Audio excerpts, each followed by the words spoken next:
بسم اللہ الرحمن الرحیم، شروع اللہ کے نام سے جو بڑا مہربان نہایت رحم والا ہے۔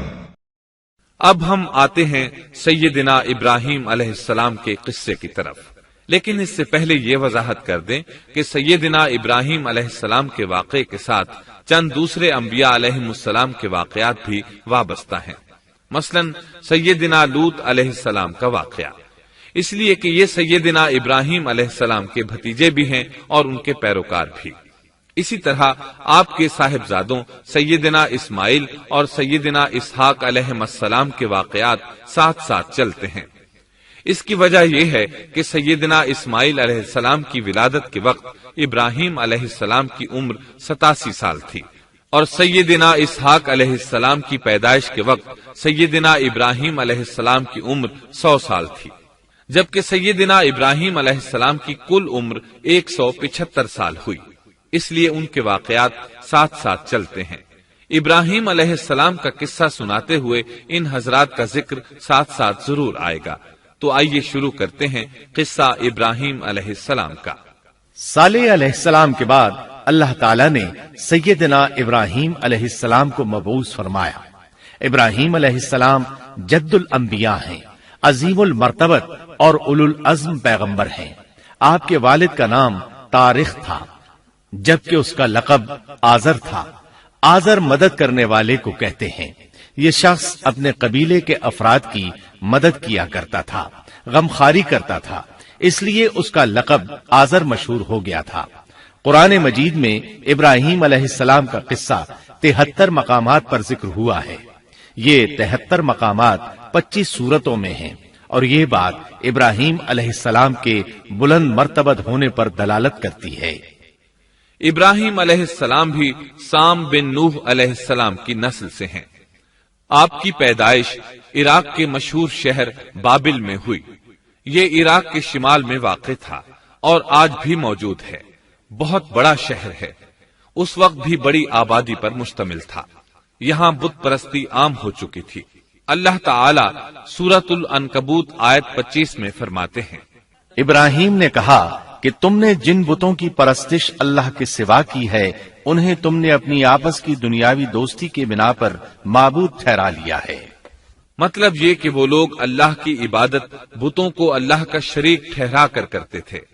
ابراہیم علیہ السلام نے اپنے باپ سے اور اپنی قوم سے کہا کہ یہ مورتیاں جن کے تم مجاور بنے بیٹھے ہو کیا ہیں؟ انہوں نے جواب دیا، ہم نے اپنے باپ دادوں کو انہی کی عبادت کرتے پایا ہے۔ اللہ تعالیٰ ان کے بارے میں فرماتے ہیں، اے نبی، انہیں ابراہیم علیہ السلام کا قصہ سنا دو، جبکہ انہوں نے اپنے باپ اور اپنی قوم سے فرمایا، تم کس کی عبادت کرتے ہو؟ کہنے لگے، بتوں کی، ہم تو برابر ان کے مجاور بنے بیٹھے ہیں۔ ابراہیم علیہ السلام نے فرمایا، جب تم انہیں پکارتے ہو تو کیا وہ سنتے بھی ہیں یا تمہیں نفع اور نقصان پہنچا سکتے ہیں؟ انہوں نے کہا، یہ ہم کچھ نہیں جانتے، ہم نے تو اپنے باپ دادوں کو اسی طرح کرتے پایا ہے۔ مطلب یہ کہ یہ بت پرستی انہیں ورثے میں ملی تھی۔ وہ جن معبودوں کی عبادت کرتے تھے، نہ وہ ان کی پکار کو سنتے تھے، نہ ہی ان کے نفع و نقصان پر قادر تھے۔ اسی لیے ابراہیم علیہ السلام انہیں جھنجھوڑ رہے تھے، لیکن اندھی تقلید اور بشری عقل کے بیکار ہو جانے نے انہیں یہ سب سوچنے سے عاری کر دیا تھا۔ اللہ تعالیٰ نے ابراہیم علیہ السلام کی خصوصی رہنمائی فرمائی تھی، جیسا کہ سورۃ الانبیاء آیت 51 میں ہے، اور ہم نے ابراہیم کو پہلے سے ہدایت عطا فرما دی تھی اور ہم اسے جانتے تھے۔ ابراہیم علیہ السلام نے کبھی ایک لمحے کے لیے بھی بتوں کی پوجا نہیں کی تھی۔ آپ نے اپنی قوم کو بتوں کی پوجا کرتے دیکھا تو انہیں ملامت کی، ایک اللہ کی طرف دعوت دی، اور اس دعوت کی ابتدا انہوں نے اپنے باپ سے کی۔ اللہ تعالی سورہ مریم میں فرماتے ہیں، اے نبی، کتاب میں ابراہیم کا ذکر کر، بے شک وہ سچا نبی تھا۔ جب اس نے اپنے باپ سے کہا، اے میرے باپ، بے شک مجھے وہ علم عطا ہوا ہے جو تمہیں حاصل نہیں، اس لیے میری اطاعت کریں، میں آپ کو سیدھا راستہ دکھاؤں گا۔ اے میرے باپ، شیطان کی عبادت نہ کریں، بے شک شیطان اللہ کا نافرمان ہے۔ ان بتوں کی عبادت گویا شیطان کی عبادت ہے۔ اس لیے آپ نے ان معبودوں کو شیطان سے تعبیر کیا. فرمایا اے میرے باپ، بے شک مجھے خوف ہے کہ تم پر اللہ کا عذاب آئے، پھر تم شیطان کے ساتھی ہو جاؤ. باپ نے ان کی بات سن کر کہا اے ابراہیم، کیا تو میرے معبودوں سے پھرا ہوا ہے؟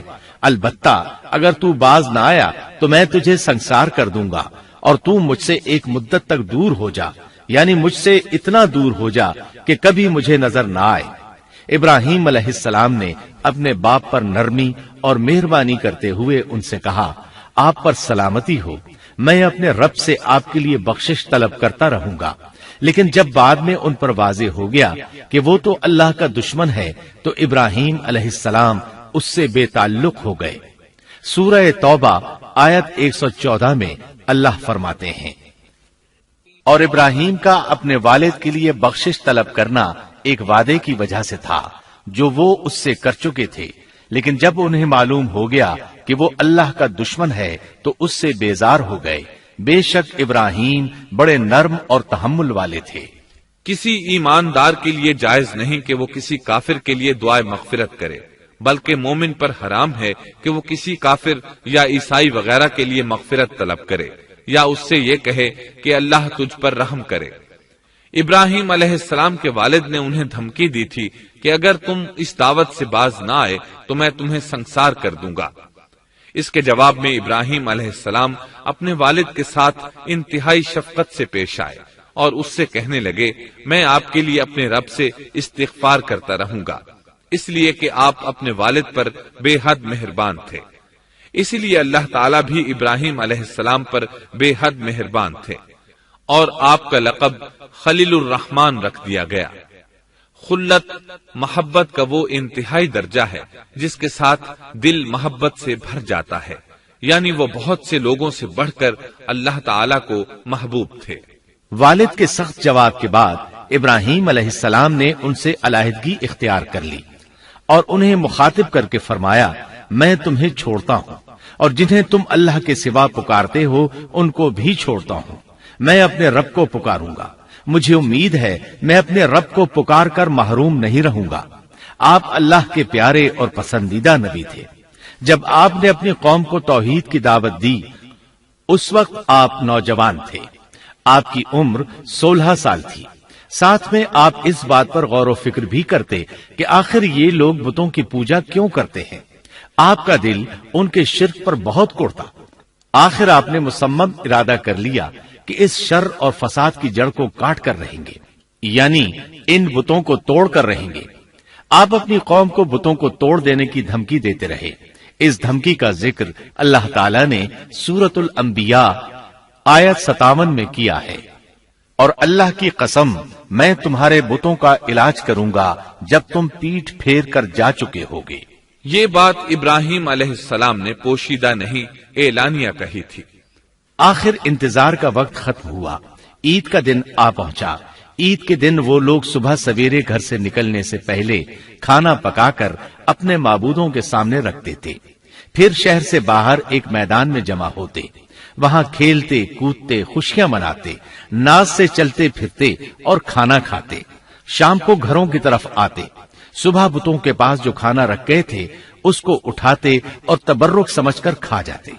اپنے معمول کے مطابق انہوں نے عید کی تیاری کر لی، لیکن ابراہیم علیہ السلام تیار نہ ہوئے، اس لیے کہ وہ تو ان کے ساتھ جانے کا ارادہ ہی نہیں رکھتے تھے. وہ لوگ جانے سے پہلے ابراہیم علیہ السلام کے پاس آئے اور کہنے لگے کیا آپ ہمارے ساتھ نہیں جائیں گے؟ سیدنا ابراہیم علیہ السلام نے آسمان کی طرف نگاہ کی اور فرمایا میں بیمار ہوں. یہ تمام واقعہ سورۃ الانبیاء آیات 51 تا 58 میں بیان ہوا ہے. یقیناً ہم نے ابراہیم کو پہلے سے ہدایت فرما دی تھی اور ہم اسے جانتے تھے، جبکہ اس نے اپنے باپ سے اور اپنی قوم سے کہا کہ یہ مورتیاں جن کے تم مجاور بنے بیٹھے ہو کیا ہیں؟ سب نے کہا ہم نے اپنے باپ دادوں کو انہی کی عبادت کرتے پایا ہے. آپ نے فرمایا پھر تو تم اور تمہارے باپ دادا سبھی یقیناً کھلی گمراہی میں مبتلا رہے. کہنے لگے کیا آپ سچ مچ ہمارے پاس حق لائے ہیں یا یوں ہی مذاق کر رہے ہیں؟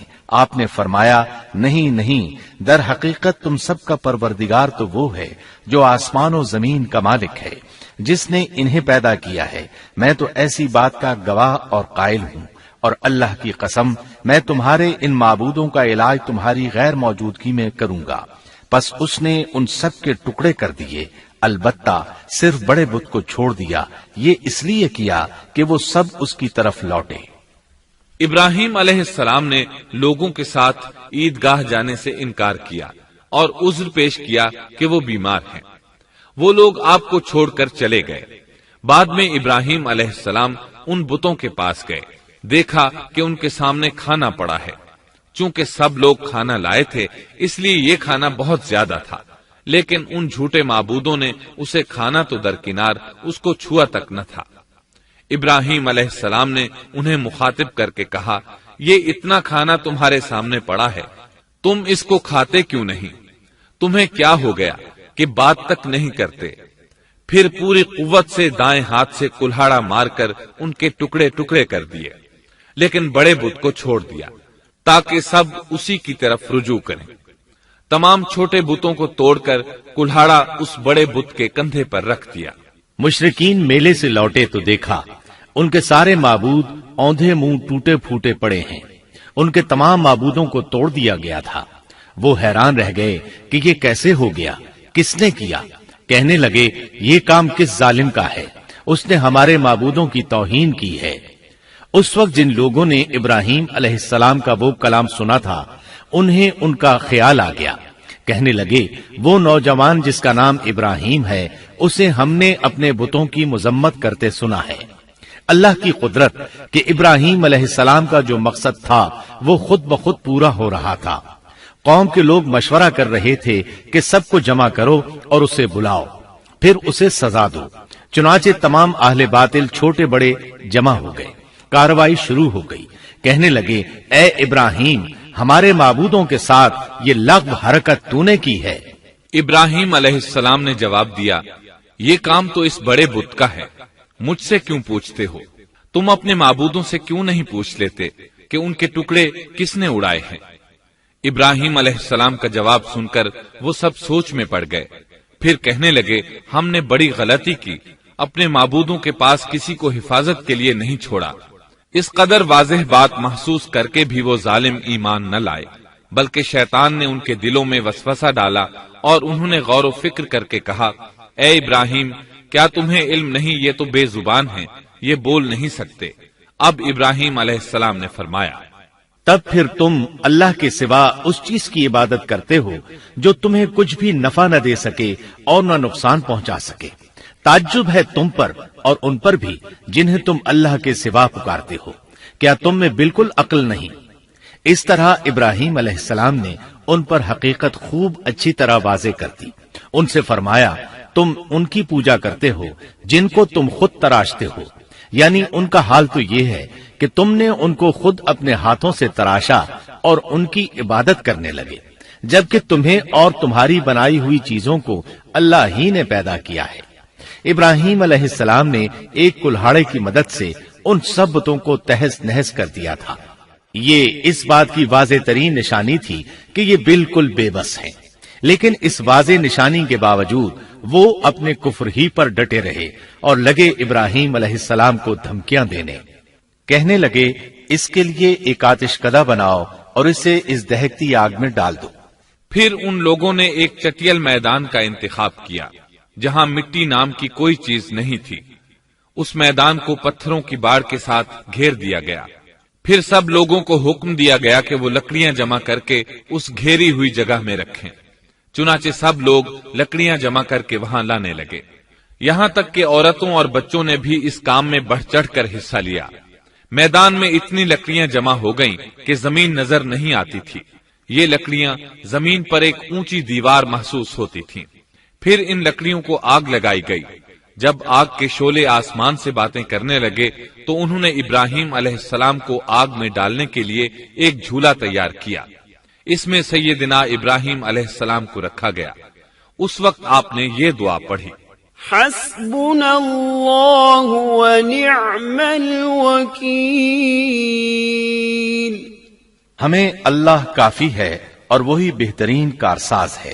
یہ کلمہ ہر محتاج اور مصیبت زدہ کو پڑھنا چاہیے.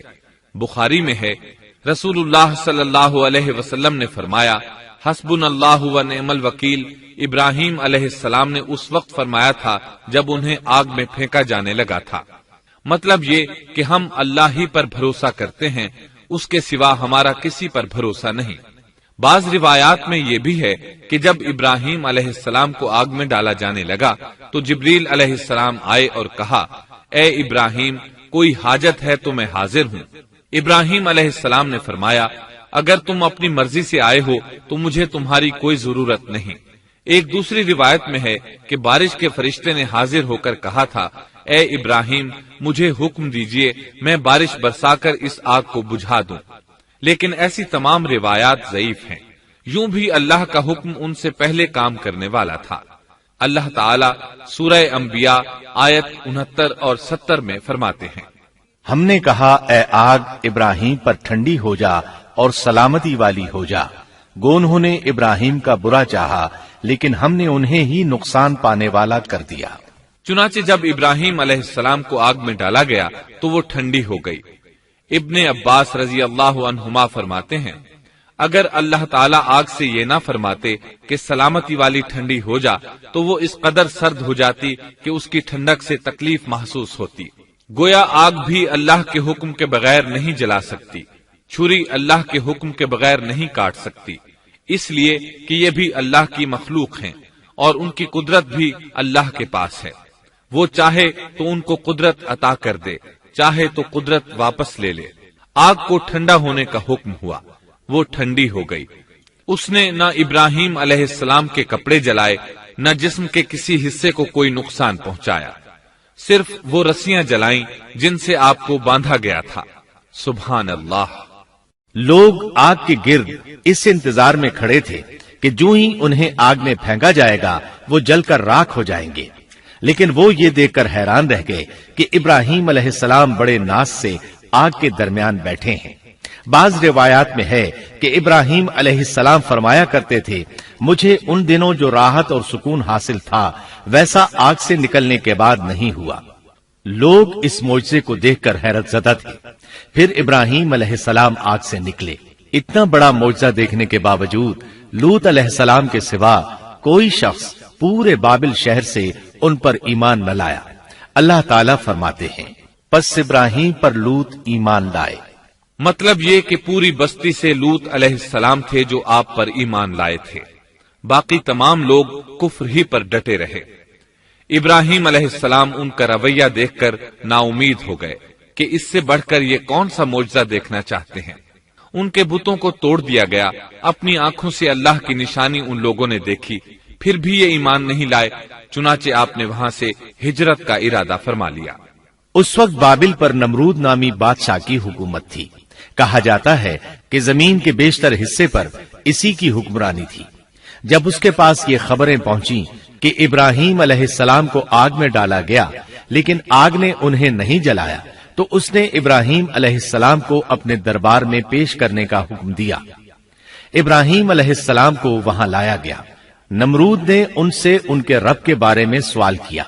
اللہ تعالیٰ سورۃ البقرہ آیت 258 میں فرماتے ہیں کیا تو نے اس شخص کو نہیں دیکھا جس نے ابراہیم سے اس کے رب کے متعلق جھگڑا کیا اس لیے کہ اللہ نے اسے سلطنت دی تھی. ایک روایت میں ہے کہ 4 بادشاہوں نے زمین کے بیشتر حصے پر حکمرانی کی ہے. ان میں سے ایک نمرود ہے. نمرود اپنے وقت کا حاکم و بادشاہ تھا. ابراہیم علیہ السلام سے جب اس کی اللہ تعالیٰ کے بارے میں بات چیت ہوئی تو ابراہیم علیہ السلام نے کہا میرا رب وہ ہے جو زندہ کرتا ہے اور مارتا ہے. جواب میں اس نے کہا میں بھی زندہ کرتا ہوں اور مارتا ہوں. چنانچہ اس نے حکم دیا کہ جیل سے 2 آدمیوں کو لے آؤ. جیل سے 2 ایسے آدمیوں کو لایا گیا جن کے لیے سزائے موت کا فیصلہ ہو چکا تھا. اس نے ان میں سے ایک کے قتل کا حکم دیا، دوسرے کو معاف کر دیا. اس سے اس نے یہ ثابت کرنا چاہا کہ وہ بھی زندہ کر سکتا ہے اور موت دے سکتا ہے اور کہنے لگا دیکھ لو میرے حکم سے لوگ مرتے ہیں اور میرے حکم سے انہیں زندگی ملتی ہے۔ اس کی بات سن کر ابراہیم علیہ السلام نے غور کیا کہ اگر وہ اس سے موت و حیات کے باریک فلسفے پر بحث کریں گے تو نمرود کا مقصد پورا ہو جائے گا اور میرا مقصد پورا نہیں ہو پائے گا، اس لیے بحث و مباحثے کی بجائے کوئی مضبوط دلیل پیش کر دی جائے تاکہ حق و باطل کے درمیان فرق واضح ہو جائے۔ چنانچہ آپ نے فرمایا بے شک اللہ سورج کو مشرق سے لاتا ہے تو اس کو مغرب سے لے آ۔ کافر بادشاہ یہ سن کر مبہوت رہ گیا، اس کا سر جھک گیا۔ اللہ تعالیٰ فرماتے ہیں تب وہ کافر حیران رہ گیا اور اللہ نا انصافوں کو سیدھی راہ نہیں دکھاتا۔ ان تمام باتوں کے بعد نمرود کو یہ معلوم کرنے کی ضرورت نہیں رہی کہ ابراہیم علیہ السلام آگ سے کیسے نجات پا گئے، کیونکہ حقیقت اس پر آشکار ہو چکی تھی۔ وہ جان گیا تھا کہ اصل معاملہ کیا ہے۔ چنانچہ اس نے ابراہیم علیہ السلام سے کہا آپ اس ملک سے نکل جائیے، ہم آپ کو یہاں نہیں رہنے دیں گے۔ ابراہیم علیہ السلام نے عراق کو خیر بات کہا اور شام کی طرف ہجرت کر گئے۔ یہاں آ کر وہ حران نامی بستی میں مقیم ہوئے۔ اسی جگہ آپ نے اپنے چچا ہاران کی بیٹی سیدہ سارہ علیہ السلام سے شادی کی۔ اللہ تعالیٰ اس ہجرت کے بارے میں فرماتے ہیں اور ہم اسے یعنی ابراہیم اور لوط کو بچا کر اس زمین کی طرف لے آئے جس میں ہم نے جہان کے لیے برکت رکھی تھی۔ جب آپ حران کے مقام پر پہنچے تو وہیں ٹھہر گئے، وہیں رہنے لگے۔ یہاں آ کر آپ کا شمار بنو حران میں ہونے لگا۔ آپ لوگوں کو اسی شہر میں رہنے کی دعوت دیتے۔ اس شہر کے لوگ بتوں کی پوجا نہیں کرتے تھے بلکہ ستاروں کو پوجتے تھے۔ ابراہیم علیہ السلام نے جب ان کی یہ حالت دیکھی تو ارادہ کر لیا کہ ان لوگوں کو بتائیں گے کہ ستاروں کی عبادت کرنا باطل ہے۔ یہ لوگ چونکہ نجوم پرست تھے اس لیے ان کی عبادت کا وقت رات کو ہوتا تھا اور یہ لوگ رات کے وقت عبادت کرتے تھے، کیونکہ ان کے معبود یعنی ستارے رات ہی کو طلوع ہوتے ہیں۔ چنانچہ ابراہیم علیہ السلام انہیں یہ دکھانے کے لیے کہ ان چیزوں کی عبادت باطل ہے ایک دن ان کے ساتھ نکلے۔ اللہ نے آسمان کے دروازے کھول دیے تو ابراہیم علیہ السلام نے چاند، ستاروں، سیاروں اور آسمان و زمین کی سلطنت کو دیکھا۔ اللہ تعالیٰ نے ابراہیم علیہ السلام سے تمام پردے ختم کر دیے جو عام طور پر لوگوں کی آنکھوں پر ہوتے ہیں، اور انہوں نے وہ کچھ دیکھا جسے آج کی رصد گاہیں بھی نہیں دیکھ سکتی۔ اللہ تعالیٰ سورۃ الانعام آیت 75 میں فرماتے ہیں اور اسی طرح ہم نے ابراہیم کو آسمان اور زمین کی سلطنت کا مشاہدہ کرا دیا تاکہ وہ یقین کرنے والوں میں سے ہو جائے۔ بعض مفسرین نے لکھا ہے کہ یہ سب کچھ اللہ تعالیٰ نے ابراہیم علیہ السلام کو اس لیے دکھایا تھا کہ وہ ستاروں کی پرستش کرتے تھے۔ پھر اللہ تعالیٰ نے اپنی عبادت کی طرف ان کی رہنمائی فرمائی۔ جن مفسرین نے یہ بات لکھی وہ غلطی پر ہیں، کیونکہ ایک جلیل القدر رسول کے متعلق ایسا گمان کرنا کبیرہ گناہ ہے۔ آسمان اور زمین کی سلطنت اور دیگر معجزات دکھانے کے بعد اللہ تعالیٰ فرماتے ہیں آسمان اور زمین کی پیدائش یقیناً انسان کی پیدائش سے بہت بڑا کام ہے۔ اللہ تعالیٰ ایک دوسرے مقام پر فرماتے ہیں آسمان اور زمین میں بہت سی نشانیاں ہیں جن سے یہ منہ موڑ کر گزر جاتے ہیں۔ ابراہیم علیہ السلام حران شہر کے ستارہ پرستوں کو لے کر ایک رات نکلے۔ اچانک ایک ستارہ طلوع ہوا، اس کی چمک دمک بہت تھی، شکل صورت کے لحاظ سے بھی بہت خوبصورت تھا۔ اس وقت ابراہیم علیہ السلام نے بطور مذاق کہا یہ میرا رب ہے، لیکن جب وہ ستارہ کچھ دیر بعد چھپ گیا تو کہنے لگے یہ تو غروب ہو گیا، یہ رب کیسے ہو سکتا ہے؟ جو چھپ جائے وہ رب نہیں ہو سکتا، پس میں تو غروب ہونے والوں کو پسند نہیں کرتا۔ اگلے روز وہ پھر ان لوگوں کو ساتھ لے کر نکلے تو چاند کو دیکھا۔ یہ شکل صورت میں ستاروں سے کہیں زیادہ خوبصورت تھا، روشن تھا، لیکن یہ بھی غروب ہو گیا تو ابراہیم کہنے لگے اگر مجھے میرے رب نے ہدایت نہ کی تو میں گمراہ لوگوں میں شامل ہو جاؤں گا۔ اے اللہ تو کہاں ہے؟ اپنی طرف میری رہنمائی کر۔ ان باتوں سے ابراہیم علیہ السلام ان لوگوں کو غور و فکر کی دعوت دے رہے تھے تاکہ وہ غور کریں آخر رب چھپ کیسے سکتا ہے؟ اگر چاند رب ہے اور دن کے وقت کسی کو اپنے معبود کی حاجت ہوگی تو وہ کیا کرے گا؟ لہذا چاند کسی صورت رب نہیں ہو سکتا۔ پھر جب دن چڑھا اور سورج طلوع ہوا تو کہنے لگے یہ میرا رب ہے، یہ تو سب سے بڑا ہے۔ پھر لوگوں کو مخاطب کر کے کہنے لگے تم رات کو چھوٹے چھوٹے ستاروں کی پوجا کرتے ہو، کیوں نہ تم اتنے بڑے ایک ہی رب کی پوجا کر لو۔ لیکن جب وہ بھی غروب ہو گیا تو کہنے لگے یقیناً میں تمہارے شرک سے بیزار ہوں، یہ معبود کیسے ہو سکتے ہیں؟ ان میں تو تبدیلی آتی رہتی ہے، کبھی طلوع ہوتے ہیں کبھی غروب ہوتے ہیں۔ یہ اس بات کی دلیل ہے کہ یہ مخلوق ہیں اور ان کا خالق کوئی اور ہے جس کے حکم کے یہ تابع ہیں۔ جب یہ خود مخلوق ہیں اور کسی اور کے تابع ہیں تو کسی کو نفع نقصان پہنچانے پر کس طرح قادر ہو سکتے ہیں؟ پھر اپنی قوم کو مخاطب کر کے کہنے لگے میں اپنا رخ اس کی طرف کرتا ہوں جس نے آسمانوں کو یکسو ہو کر پیدا کیا، اور میں شرک کرنے والوں میں سے نہیں ہوں۔ اب بھی وہ اپنی بات پر اڑے رہے۔ تب آپ نے فرمایا تم مجھ سے اللہ کے بارے میں جھگڑ رہے ہو، مجھے تو اللہ راہ دکھا چکا ہے اور اس نے مجھے دلیل عطا فرمائی ہے۔ میں یقیناً جانتا ہوں کہ تمہارے تمام معبود بے بس اور بے طاقت ہیں۔ جاؤ تم سے اور تمہارے ان معبودوں سے جو ہو سکے کر لو، میرے رب کی مرضی کے بغیر کچھ بھی نہیں ہو سکتا۔ میرے رب نے ہر چیز کے علم کو اپنے گھیرے میں لے رکھا ہے، کیا پھر بھی تم نصیحت حاصل نہیں کرو گے؟ اور میں تمہارے معبودوں سے خوف کیوں کھاؤں؟ تم اللہ سے نہیں ڈرتے؟ ان کو اللہ کا شریک ٹھہرا رہے ہو۔ اللہ نے اس کی کوئی دلیل نازل نہیں کی۔ اگر تم میں صحیح علم ہے تو تم ہی بتلا دو کہ ہم دونوں جماعتوں میں سے امن کا زیادہ حقدار کون ہے۔ امن انہی کے لیے ہے جو ایمان لانے کے بعد دین کو شرک سے خلط ملط نہیں کرتے۔ حقیقت میں ہدایت یافتہ وہی لوگ ہیں۔ یہی ہمارے وہ دلائل تھے جو ہم نے ابراہیم علیہ السلام کو ان کی قوم کے مقابلے میں عطا کیے تھے، اور ہم جسے چاہیں مرتبے میں بڑھا دیں۔ بے شک تیرا رب بڑی حکمت والا ہے۔ ان لوگوں نے پھر بھی کفر ہی کیا، کوئی بھی ایمان نہ لایا۔ چنانچہ ابراہیم علیہ السلام نے ایک بار پھر ہجرت کی اور مصر جا پہنچے۔ مصر کے بادشاہ کو خبر ملی کہ ایک شخص ہجرت کر کے آیا ہے اور اس کے ساتھ ایک عورت ہے، وہ بہت زیادہ حسین و جمیل ہے۔ چنانچہ اس ظالم نے اپنے کارندوں کو بھیجا کہ اس عورت کو میرے پاس لے آؤ، ساتھ ہی اس سے پوچھنا کہ تمہارے ساتھ جو آدمی ہے وہ کون ہے، اگر وہ اس کا خاوند ہو تو اسے قتل کر دینا۔ ادھر بادشاہ نے اپنے کارندوں کو حکم دیا، ادھر اللہ نے ابراہیم علیہ السلام کی طرف وحی بھیج دی۔ انہوں نے سارا علیہ السلام سے کہا اگر وہ تجھ سے میرے بارے میں پوچھیں تو بتا دینا تم میری بہن ہو۔ پھر سارا سے بولے اے سارا، روئے زمین پر میرے اور تیرے سوا کوئی مومن نہیں، یعنی یہ کافروں کی سرزمین ہے، یہاں کوئی مومن نہیں، اس لحاظ سے تم میری دینی بہن ہو۔ پھر بادشاہ نے ابراہیم علیہ السلام کو پیش کرنے کا حکم دیا۔ اس نے آپ سے پوچھا یہ عورت کون ہے؟ آپ نے فرمایا یہ میری بہن ہے۔ اس طرح ابراہیم علیہ السلام کی زندگی میں 3 موقع ایسے آئے کہ انہوں نے اللہ کے دین کی حمایت اور مدافعت کے لیے توریہ کیا۔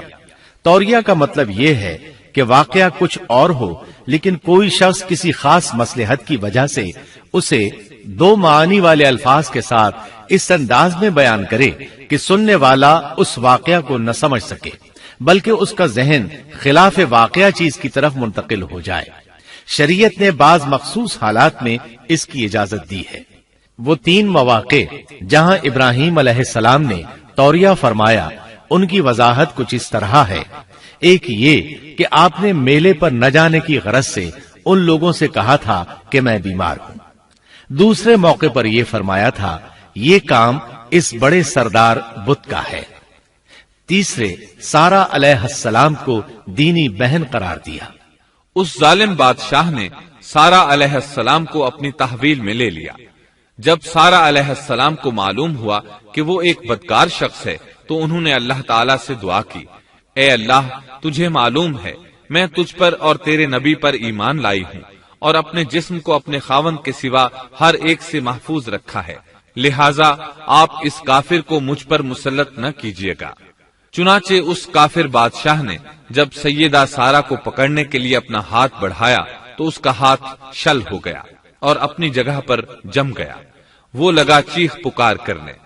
اس میں اتنی طاقت نہ رہی کہ اپنے ہاتھ کو حرکت دے سکے۔ اس کی آواز سن کر اس کے محافظ بھاگے ہوئے آئے۔ انہوں نے اس کے ہاتھ کو چھڑانا چاہا لیکن چھڑا نہ سکے۔ اس کی یہ حالت دیکھ کر سیدہ سارہ خوف زدہ ہو گئیں۔ انہوں نے سوچا اگر یہ مر گیا تو لوگ کہیں گے اسے میں نے قتل کیا ہے۔ چنانچہ انہوں نے اللہ سے دعا کی کہ اسے چھوڑ دیا جائے۔ اللہ تعالیٰ نے آپ کی دعا قبول کر لی۔ اس کا ہاتھ ٹھیک ہو گیا، لیکن وہ ظالم پھر بھی نہ ڈرا۔ اس نے ایک بار پھر آپ کی طرف ہاتھ بڑھایا، اس کا ہاتھ پھر شل ہو گیا۔ سیدہ سارہ نے پھر دعا کی، وہ دوبارہ ٹھیک ہو گیا، وہ پھر بھی باز نہ آیا۔ تیسری بار پھر اس نے ان کی طرف ہاتھ بڑھایا، اس بار بھی اس کا ہاتھ شل ہو گیا۔ اب وہ سیدہ سارہ علیہ السلام سے کہنے لگا، اب کی بار اگر تو مجھے اس مصیبت سے نجات دلائے گی تو میں تجھے چھوڑ دوں گا اور کبھی تیرے آڑے نہیں آؤں گا۔ چنانچہ سیدہ سارہ علیہ السلام نے اللہ تعالی سے دعا کی، وہ ٹھیک ہو گیا۔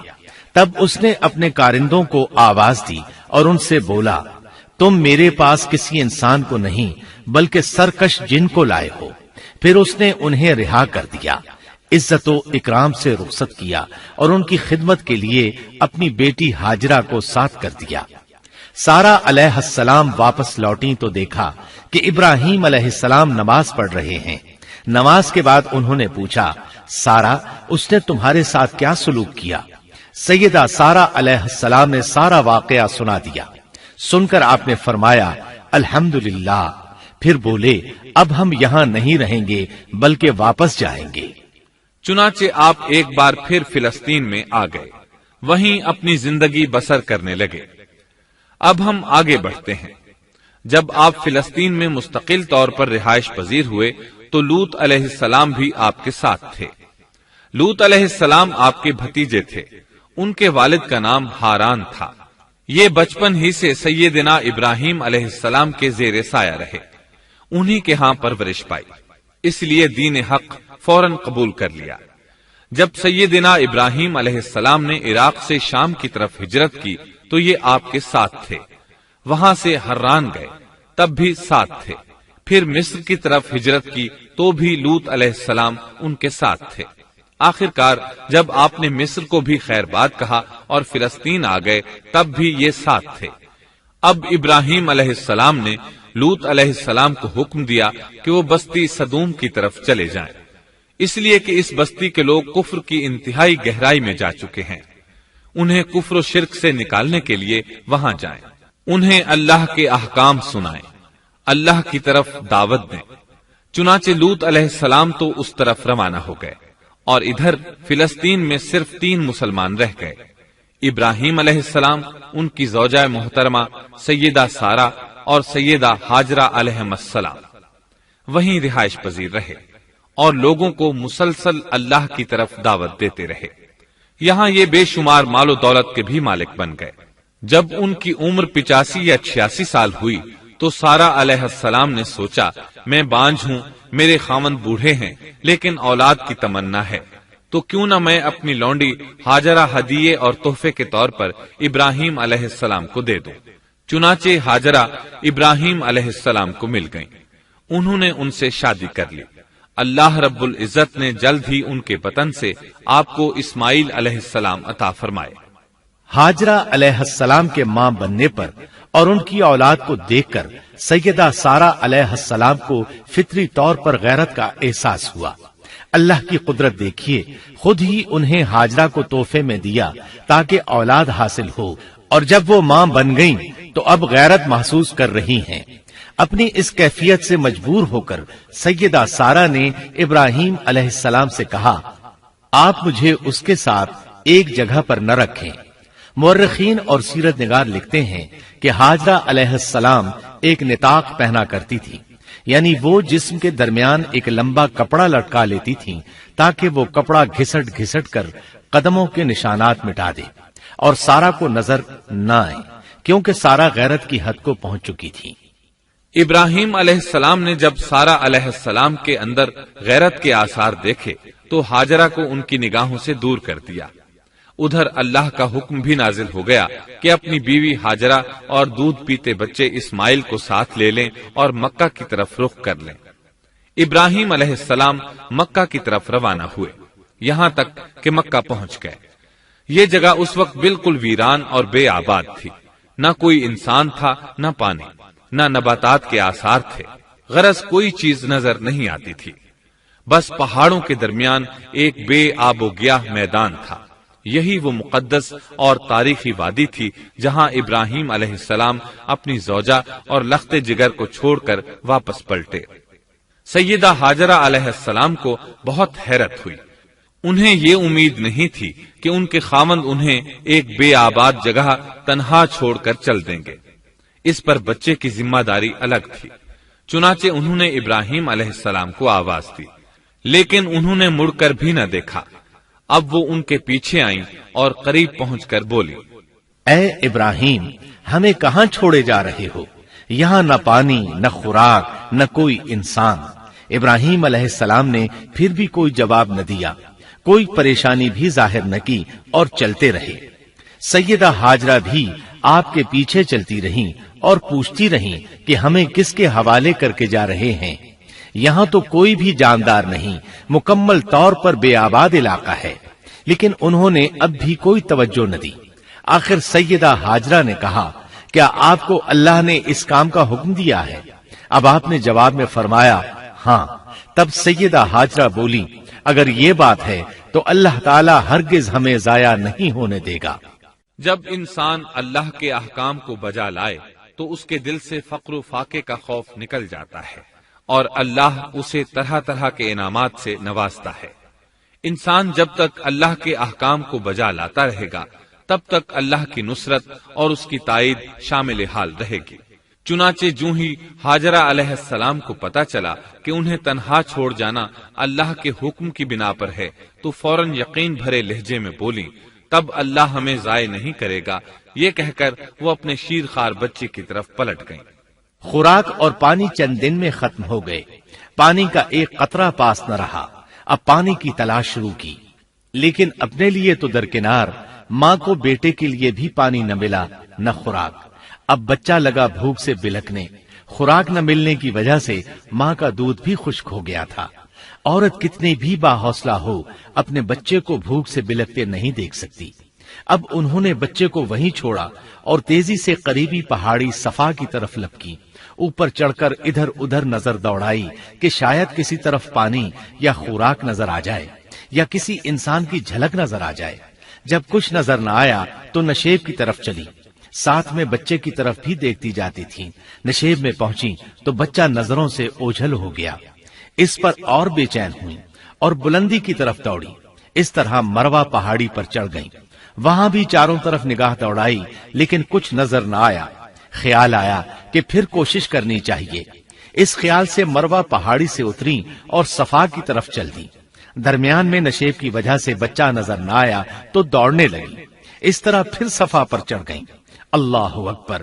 ایک تو عورت ذات کمزور، پھر بھوک پیاس سے نڈھال، اس پر کس قدر سعی اور کوشش میں مصروف، وہ بھی اپنے بچے کے لیے۔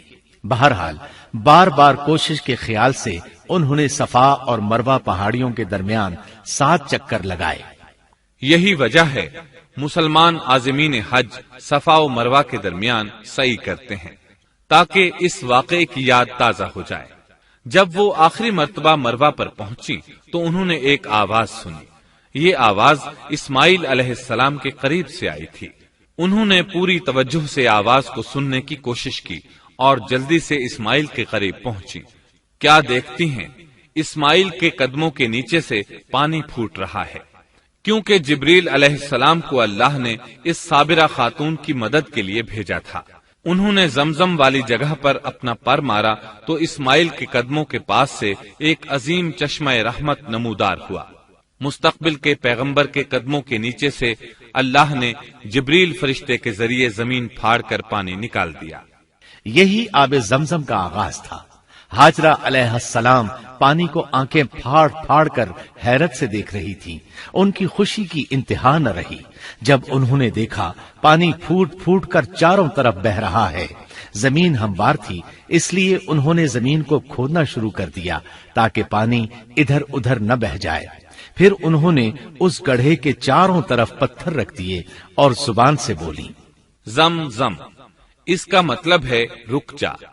نبی اکرم صلی اللہ علیہ وسلم کا فرمان ہے، اللہ اسماعیل کی والدہ پر رحم فرمائے، اگر وہ جلد بازی سے کام نہ لیتی تو زمزم ایک بہنے والا چشمہ ہوتا۔ لیکن انہوں نے اس کے گرد بند باندھ دیا۔ انہیں دراصل اس وقت پانی کی شدید ضرورت تھی، اس لیے انہوں نے پانی کو اپنے پاس جمع کر لیا تاکہ بہہ کر ضائع نہ ہو جائے۔ انہوں نے اسماعیل کو پانی پلایا، خود بھی خوب پیا، اور یہ اللہ تعالی کی طرف سے ان کی مہمان نوازی تھی۔ وہاں کوئی اور انسان نہیں تھا، نہ کھانے کی کوئی چیز تھی، بس یہی آب زمزم ان کے لیے کھانے اور پینے کا کام دے رہا تھا۔ اب چونکہ زمزم ایک چشمہ بن گیا تھا، اس لیے پرندے بھی آنے لگے۔ انہی دنوں عرب کے قبیلوں میں سے ایک قبیلہ بنو جرہم یمن کو خیر باد کہہ کر اس طرف آ رہا تھا۔ یمن میں ایک بہت بڑا ڈیم تھا۔ پہاڑوں کے درمیان انہوں نے پانی کو روک کر ایک بہت بڑا بند قائم کر رکھا تھا۔ اس سے پورا سال آسانی سے کھیتی باڑی کرتے تھے۔ اس ڈیم کی بدولت ان کا آب پاشی کا نظام بہت اچھا تھا۔ جب اس ڈیم کو اللہ تعالیٰ نے توڑا تو تمام لوگ وہاں سے منتشر ہو گئے اور جزیرہ عرب کے اطراف میں منتقل ہونے لگے۔ وہیں سے ہجرت کرنے والا ایک قبیلہ بنو جرہم تھا۔ یہ لوگ بنیادی طور پر عرب تھے۔ یہ قبیلہ سفر میں رہتا، جہاں کہیں پانی اور چراگاہ نظر آتے وہیں پڑاؤ ڈال دیتے۔ جب وہاں خوراک ختم ہو جاتی تو آگے سفر شروع کر دیتے۔ چونکہ وہ بہت بڑے تاجر تھے، اس بنا پر ان راستوں سے خوب واقف تھے۔ انہیں چشموں کا خوب علم تھا۔ ملک شام کی طرف بھی ان کی آمد و رفت تھی۔ یہ قبیلہ بنو جرہم مکہ کے قریب پہنچا تو فضا میں پرندوں کو منڈلاتے پایا۔ کہنے لگے، ان پرندوں کی موجودگی میں ضرور کوئی راز ہے۔ اب انہوں نے اپنے کچھ آدمی اس طرف بھیجے۔ یہ لوگ جلد ہی چشمے تک پہنچ گئے۔ انہوں نے وہاں ایک عورت اور اس کے بچے کو پایا۔ پھر وہ لوگ ان کے پاس آئے، وہاں پڑاؤ ڈالنے کی اجازت مانگی۔ سیدہ ہاجرہ نے فرمایا، ٹھیک ہے، لیکن شرط یہ ہے کہ تمہیں اجرت ادا کرنا ہوگی۔ ان کے لیے یہ سستا سودا تھا۔ ان کے پورے قبیلے کو سامان زندگی مل رہا تھا، جبکہ صرف ایک عورت اور اس کے بیٹے کی ذمہ داری ان پر عائد ہو رہی تھی۔ انہوں نے فوراً حامی بھر لی اور وہاں رہائش اختیار کر لی۔ اس طرح یہ لوگ سیدہ ہاجرہ علیہ السلام کی معیشت کا ذریعہ بن گئے، اور اس طرح سیدنا اسماعیل علیہ السلام بنو جرہم میں پرورش پاتے رہے۔ انہوں نے ان لوگوں سے عربی سیکھ لی اور ان سے بھی زیادہ عربی دان بن گئے۔ فصاحت اور بلاغت سے عربی میں بات چیت کرنے لگے۔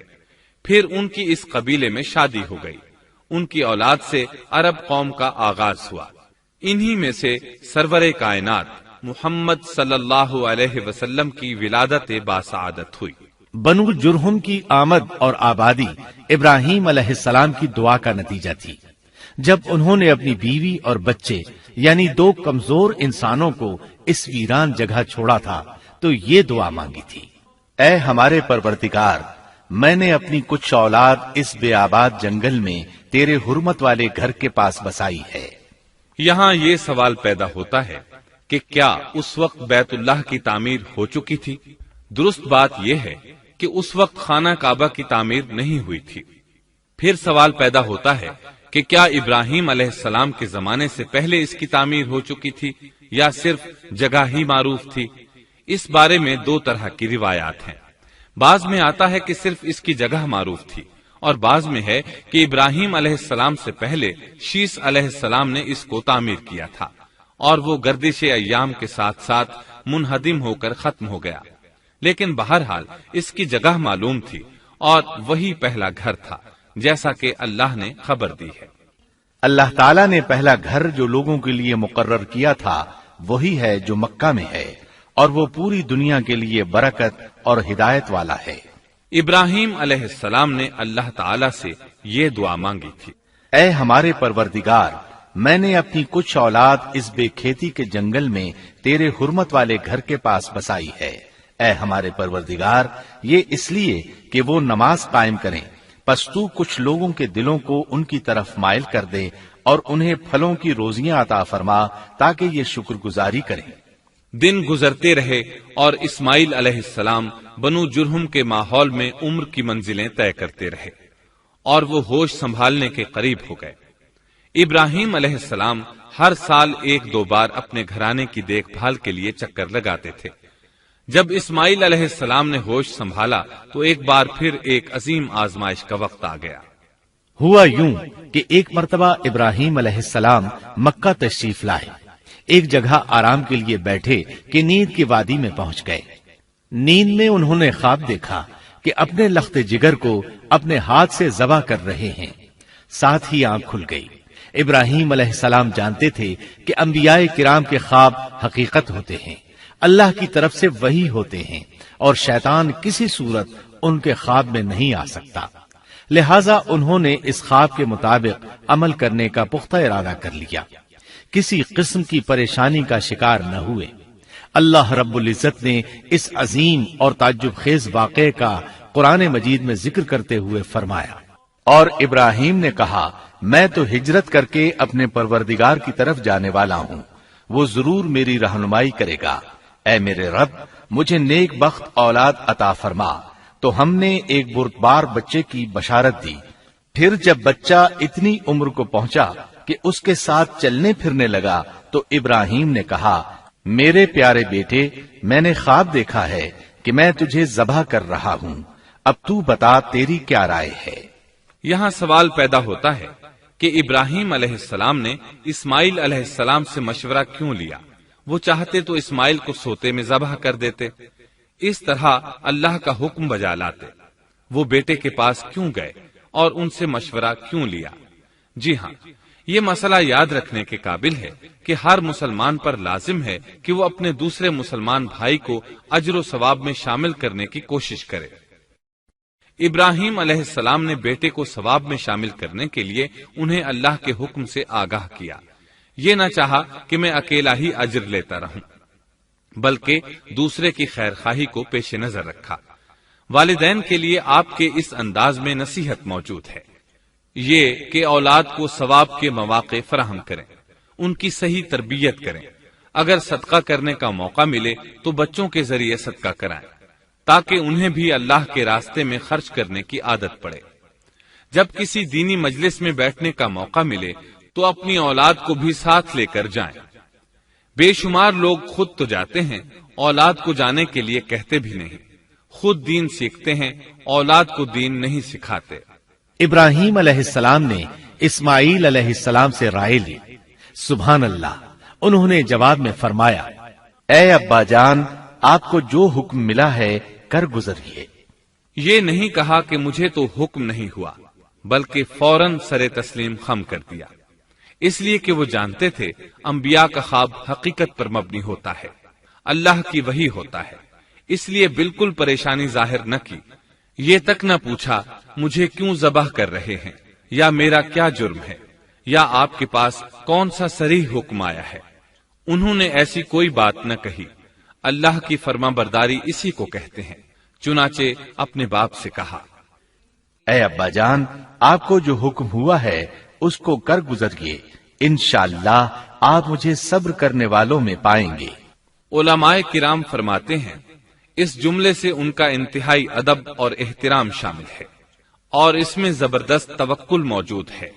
یہ نہیں کہا کہ آپ مجھے صبر کرنے والوں میں سے پائیں گے، بلکہ آپ نے اللہ کی مشیت کو جملے میں شامل کیا اور فرمایا انشاءاللہ آپ مجھے صبر کرنے والوں میں سے پائیں گے۔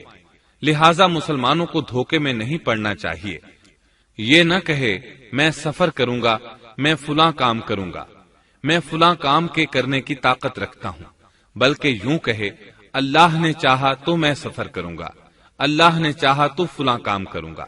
اپنے علم اور طاقت کے دھوکے میں پڑنا سراسر نادانی ہے۔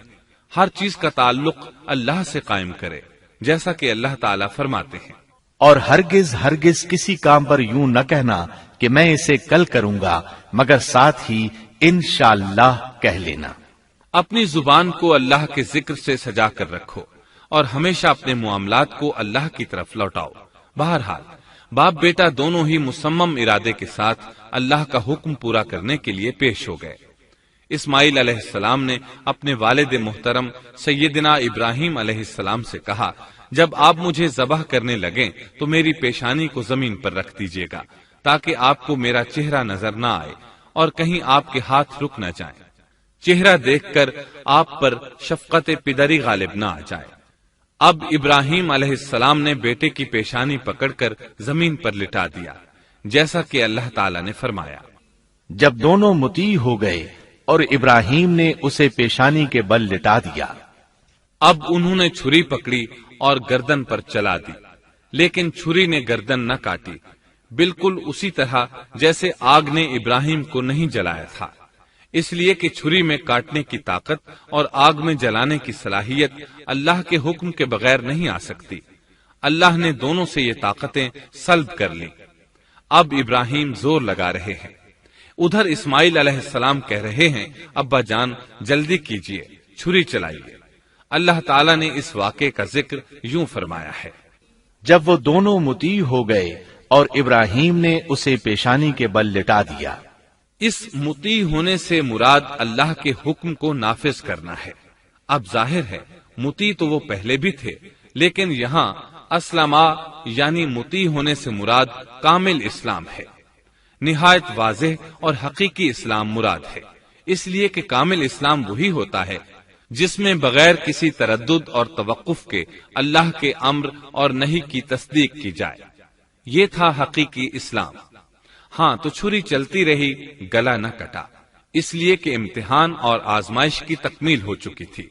یہ بات ثابت ہو چکی تھی کہ اللہ کا حکم نافذ کرنے میں دونوں پوری طرح کوشاں ہیں۔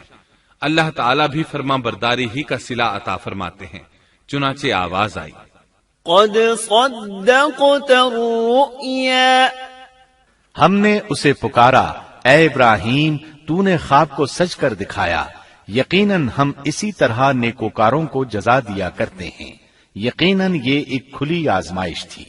تاریخ کا ایک عظیم ترین امتحان اور کڑی آزمائش دنیا کو آج بھی حیرت میں ڈال دیتی ہے۔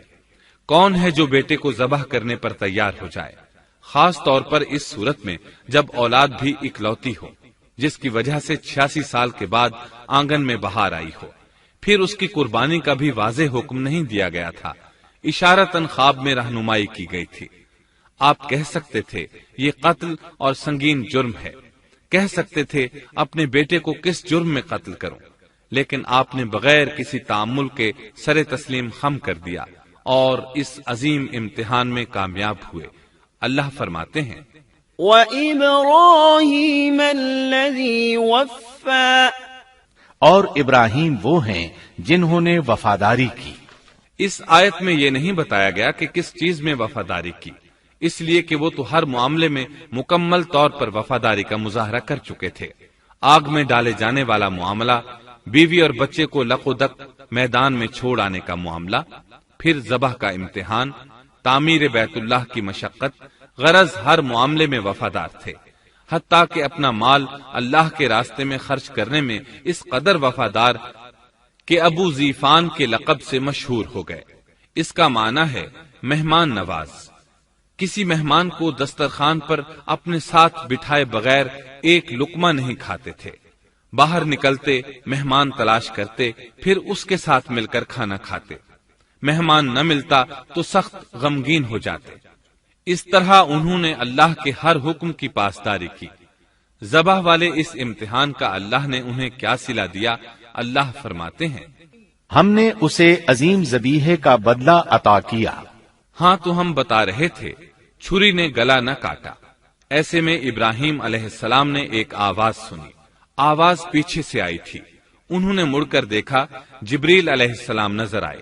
وہ آسمان سے ایک مینڈھا لے کر آئے تھے، دنیا کے مینڈھوں میں سے نہیں بلکہ جنت کا مینڈھا لائے تھے۔ سیدنا عبداللہ بن عباس رضی اللہ عنہما سے روایت ہے کہ وہ مینڈھا جنت میں 40 سال تک چرتا رہا۔ سفید رنگ، کشادہ آنکھوں، خوبصورت سینگوں والا حسین و جمیل مینڈھا تھا۔ بہرحال یہ ابراہیم علیہ السلام کی وفاداری کا بدلہ تھا جو اسماعیل علیہ السلام کے فدیے میں دیا گیا۔ اور پوری امت مسلمہ کے لیے حکم ہو گیا کہ اللہ کی رضا کے لیے قربانی اور ہدی پیش کرتے رہیں۔ کعبے کے پاس حرم الہی میں ہر سال یہ سنت ادا کی جاتی ہے، اور ان کے ساتھ ساتھ پوری زمین کے تمام خطوں پر بسنے والے مسلمان بھی اس عظیم فرمانبرداری کی علامت کے طور پر قربانیاں پیش کرتے ہیں۔ مینڈھے کے ذکر کا مطلب یہ ہے کہ ہم سنت ابراہیمی پر گامزن ہو جائیں۔ یہ مینڈھا ہمیں اللہ کے لیے قربانی کا سبق دیتا ہے۔ ہمیں چاہیے سنت ابراہیمی کی اقتدا کرتے ہوئے ہم اپنی جانوں، اپنی اولاد اور اپنے مالوں کو اللہ کی راہ میں قربان کرنے کے لیے تیار ہو جائیں۔ اللہ تعالیٰ فرماتے ہیں، اور ہم نے اسے عظیم ذبیحہ عطا کیا اور ہم نے اس کا پچھلوں میں ذکر خیر چھوڑا، سلامتی ہو ابراہیم پر۔ اسی طرح ہی ہم نیکوکاروں کو جزا دیتے ہیں، یقیناً وہ ہمارے مخلص بندوں میں سے تھا۔ اور اسی طرح اللہ فرماتے ہیں، اور ہم نے اسے نیکوکار نبی اسحاق کی ولادت کی خوشخبری سنائی۔ یہ خوشخبری فلسطین کی طرف واپس لوٹنے کے بعد سنائی گئی۔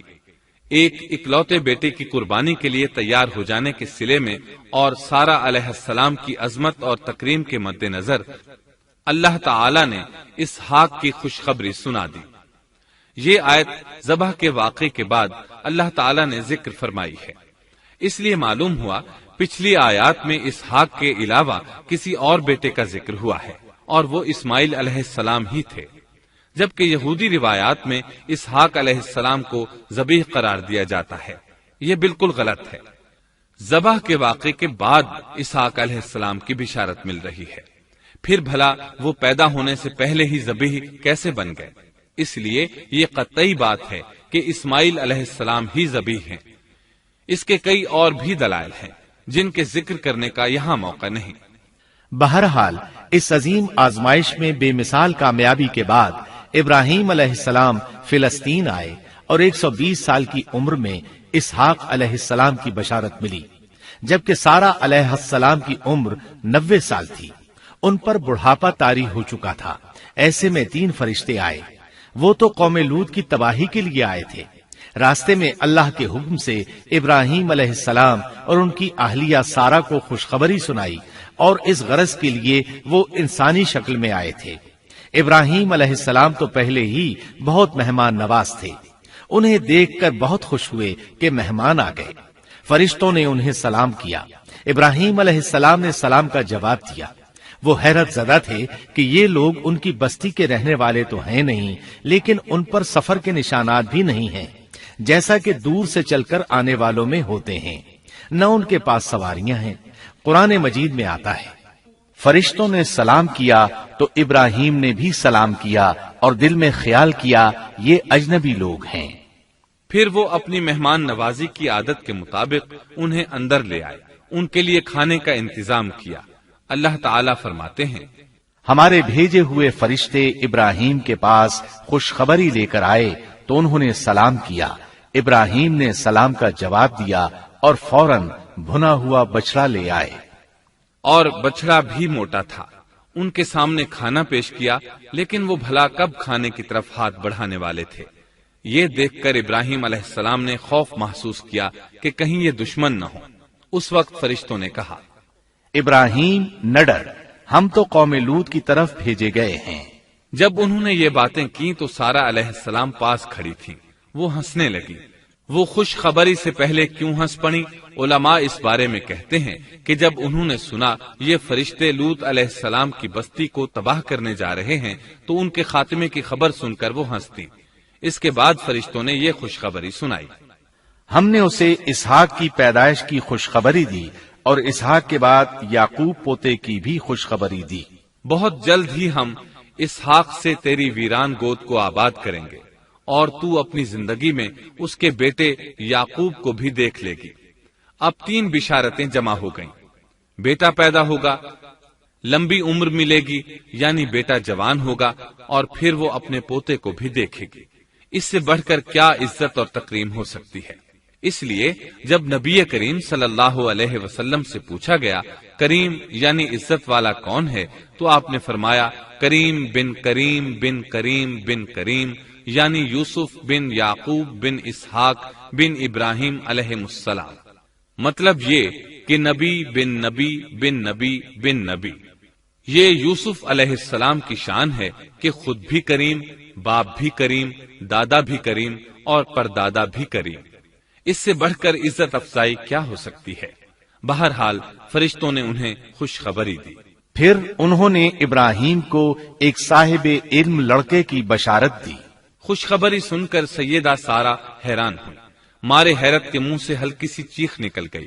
انہوں نے اپنے رخسار پر ہاتھ مارا جیسا کہ عورتوں کی عادت ہوتی ہے، کہنے لگی، ہائے افسوس، کیا میں بچہ جنوں گی حالانکہ میں بانجھ ہوں اور میرے خاوند بوڑھے ہیں؟ یہ تو حیرت کی بات ہے۔ ایک دوسری جگہ اللہ تعالیٰ نے یہ الفاظ فرمائے، کہنے لگی، میں بوڑھی اور بانجھ ہوں، بھلا میں بچے کو کیسے جنم دوں گی؟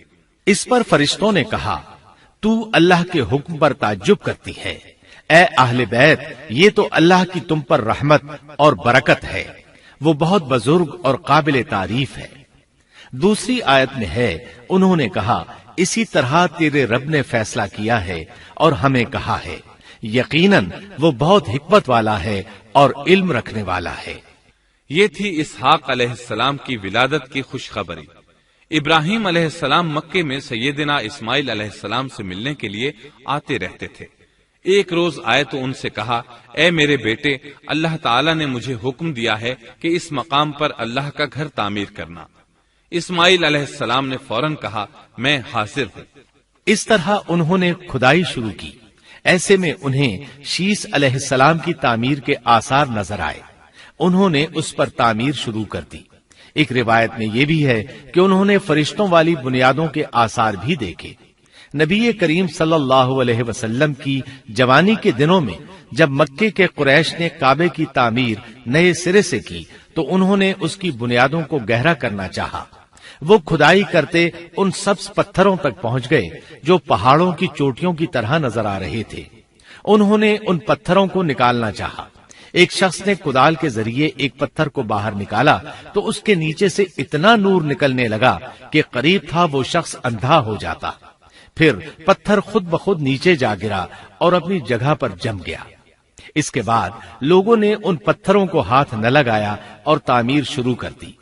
قرآن مجید میں تعمیر کعبہ اور بیت اللہ کا تذکرہ اس طرح آیا ہے، اور جب ہم نے بیت اللہ کے مکان میں ابراہیم کو جگہ دی اور فرمایا کہ میرے ساتھ شرک نہ کرنا اور میرے گھر کو طواف، قیام اور رکوع و سجود کرنے والوں کے لیے پاک رکھنا، اور فرمایا، بے شک لوگوں کے لیے جو پہلا گھر تعمیر کیا گیا ہے وہ مکہ میں ہے، وہ جہان والوں کے لیے برکت اور ہدایت کا ذریعہ ہے، اس میں واضح نشانیاں ہیں، مثلا مقام ابراہیم، تو جو کوئی حرم میں داخل ہوگا وہ امن میں آ جائے گا۔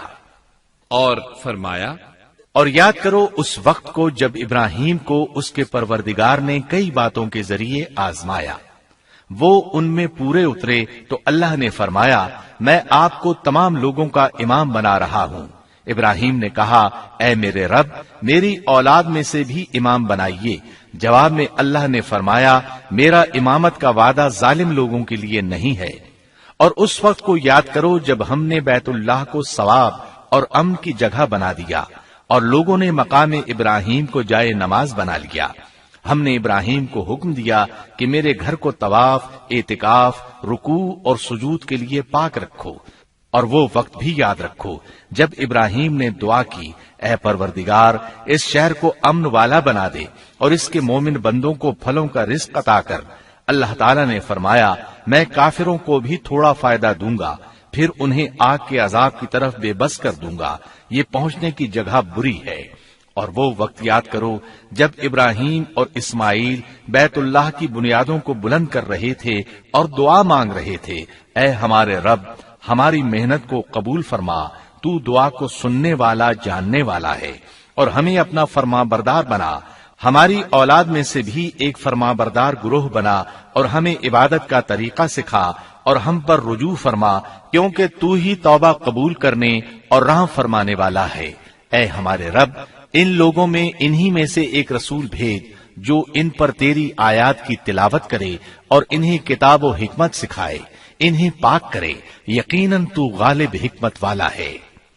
تعمیر کے دوران جب ابراہیم علیہ السلام اس مقام تک پہنچے جہاں آج حجر اسود ہے تو اللہ تعالیٰ نے جنت سے ایک سفید پتھر بھیجا۔ حدیث میں ہے یہ پتھر نہایت سفید تھا، اب سیاہ ہو گیا ہے۔ انسانوں کی غلطیاں اس کے سیاہ ہونے کا سبب بنی۔ جب دیواریں انسانی قد کے برابر ہو گئیں تو اسماعیل علیہ السلام ایک پتھر لے آئے۔ اب ابراہیم علیہ السلام اس پتھر پر کھڑے ہوئے، وہ ننگے پاؤں تھے۔ اسی وقت پتھر پگھل گیا، ان کے پاؤں اس کے اندر کسی قدر دھنس گئے، پتھر پر ان کے پیروں کے نشانات آ گئے۔ اسی پتھر کو آج مقام ابراہیم کہا جاتا ہے۔ پہلے یہ پتھر بیت اللہ کی دیواروں کے ساتھ رکھا گیا تھا۔ جب لوگ طواف کے لیے آتے تو سیدنا ابراہیم کے پیروں کے نشانات دیکھنے کے لیے یہاں ہجوم ہو جاتا۔ اس طرح طواف کرنے والوں کو دقت کا سامنا ہوتا۔ سیدنا عمر رضی اللہ عنہ نے صحابہ کرام کے مشورے سے اس پتھر کو اس جگہ سے قدرے ہٹا کر نماز کی صفوں کے قریب کر دیا تاکہ طواف کرنے والوں کو دقت نہ ہو۔ یہ مقام بہت مقدس ہے۔ اللہ نے فرمایا ہے، تم مقام ابراہیم کو جائے نماز مقرر کر لو۔ مقام ابراہیم کے قریب اس کے پیچھے ہو کر نماز پڑھنے کا موقع مل جائے تو لازماً وہاں 2 رکعت ادا کیا کرو۔ موقع نہ ملے تو پھر پوری مسجد حرام میں طواف سے فراغت والی 2 رکعت پڑھ لیا کرو۔ اس طرح کعبہ تعمیر ہوا۔ تب نیا حکم آیا، لوگوں میں جو استطاعت رکھے اس پر اللہ کے لیے حج بیت اللہ فرض ہے، اور جو شخص جان بوجھ کر اعراض کرے تو اللہ جہانوں سے بے نیاز ہے اور اسے اس کی کوئی پرواہ نہیں۔ ادھر ابراہیم علیہ السلام کو اللہ تعالی کی طرف سے اشارہ ہوا، لوگوں میں حج کا اعلان کر دیں۔ ابراہیم علیہ السلام کہنے لگے، اللہ میری آواز بھلا کس کس تک پہنچے گی؟ جواب آیا، آپ کے ذمے آواز لگانا ہے، پہنچانا ہمارا کام ہے۔ چنانچہ آپ عرفات کے ایک پہاڑ پر چڑھے اور آواز لگائی، لوگو بیت الحرام کا حج کرو۔ اللہ تعالیٰ نے معجزانہ طور پر یہ آواز تمام انسانوں تک پہنچا دی، خواہ وہ پیدا ہوئے تھے یا نہیں۔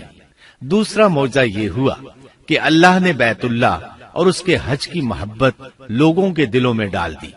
اللہ نے فرمایا، اور آپ لوگوں میں حج کا اعلان کر دیں، وہ آپ کی طرف پیدل بھی آئیں گے اور دبلے پتلے اونٹوں پر بھی دور دور سے آئیں گے۔ اس طرح لوگ پیدل اور سوار ہو کر کثرت سے حج کے لیے آنے لگے اور یہ ویران علاقہ آباد ہونے لگا۔ یہ تھے حالات اور واقعات ابراہیم علیہ السلام کے۔ آپ نے 175 سال کی عمر میں وفات پائی۔ آپ سے پہلے سیدہ ہاجرہ علیہ السلام نے وفات پائی اور ان کی وفات سے کچھ ہی عرصہ بعد سیدہ سارہ علیہ السلام 127 سال کی عمر میں فوت ہو گئیں۔ ان دونوں کی وفات کے بعد آپ غمگین رہنے لگے۔ آخر اتنی مدت تک ساتھ رہا تھا۔ آپ خلیل الرحمن تھے، آپ پر صحیفے بھی نازل ہوئے، آپ اللہ کے بے حد شکر گزار تھے۔